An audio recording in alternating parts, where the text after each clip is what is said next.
Minħabba nuqqas ta' fertilità f'pajjiżna, Malta fil-futur mistennija taffaċċja xi sfidi.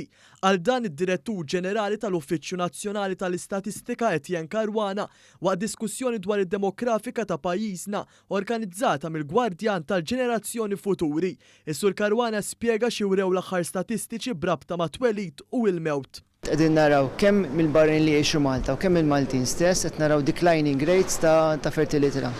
Ovvjament dan huwa biex ngħidlek challenge għal pajjiż, speċjalment għall futur għax ovvjament inti trid daw it-tfal bajdu jikbru biex ikun jistgħu jaħdmu. Li qed jiġri fil-waqt li għandek in-nies qed jgħixu iktar, qed ikollok inqas tfal. Allura inti n-nies għadha pitada ħajkunu qegħdin jaħdmu biex ikun jistgħu ħallsu anke l-National Insurance għal dawk l-anzjani għal dik il-pensjoni ħadd tkun challenge ovvjament ikollok inqas nies li jaħdmu biex jikkontribwixxu. Il-President tal-Gwardjan ta' Ġenerazzjonijiet Futuri tabib Malcolm Paul Aġuż Galja innota il-bidla li ġab it-tkabbir ekonomiku f'Malta.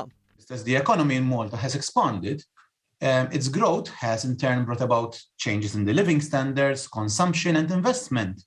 It has also influenced the housing market trends, unemployment rates, and ultimately the shaping of a multicultural society which in itself presents new challenges and opportunities. Indirizzat ukoll din il-konferenza l-Ministru għall-Iżvilupp Sostenibbli Mirjam Dalli li nnutat kif dan kollu jraw hemm prinċipju azzjonijiet li jirrigwardjaw l-iżvilupp sostenibbli mal-firxa tas-soċjetà Maltija.